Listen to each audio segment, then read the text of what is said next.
for Mishka. "How did you go bankrupt?" Bill asked. "Two ways," Mike said. "Gradually, and then suddenly." Ernest Hemingway, The Sun Also Rises. Prologue. I stood in the center of a white room, darkened and soundproofed, with 6 videos playing on screens surrounding me, each one featuring an enormous talking mouth. I was trying to see the installation as others saw it.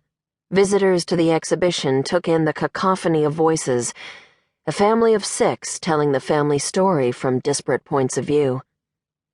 As I stepped closer to each screen, I could single out its distinctive voice.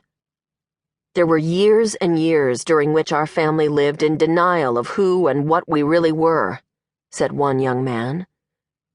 "I'm sure there are families with problems similar to our own," offered another. "Somewhere out there." "My life has not unfolded as I thought it would," the mother said. "I lived in a dream when I was young." "Happiness is not something you turn on and off like running water." The father smiled and puffed on his pipe. "Life doesn't work that way."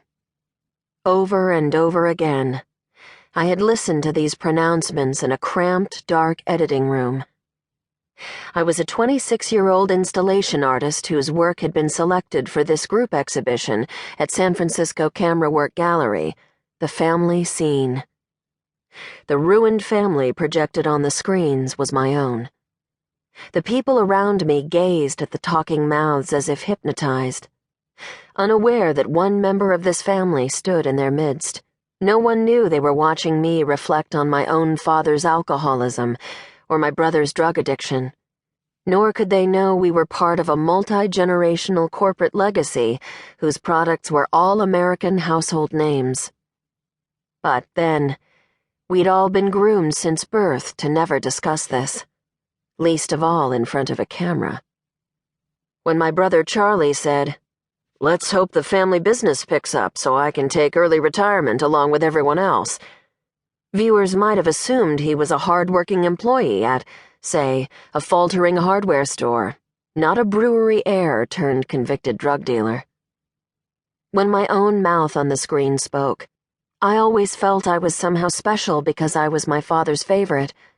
I alone knew that my father had abandoned his dream to be a career photographer in order to join the family business, then rejoiced when I myself took up photography.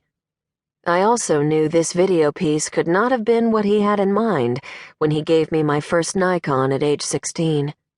It was revenue from Stroh's beer, Old Milwaukee, Schlitz, and Schaefer that paid for things like that fancy camera.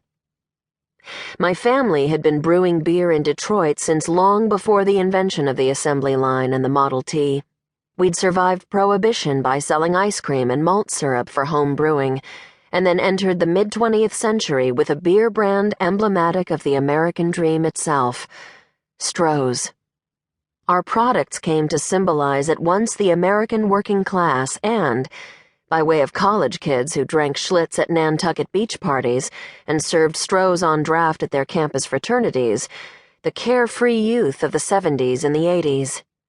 By the mid-1980s, taglines like "Strohs is spoken here" and Old Milwaukee's "It doesn't get any better than this" were as recognizable as Budweiser's "The King of Beers." But within a handful of years, a century-and-a-half-old brewing tradition would be verging on extinction, Stroh's beer vanishing from the national landscape. Our family business blazed the trail of economic decline in America.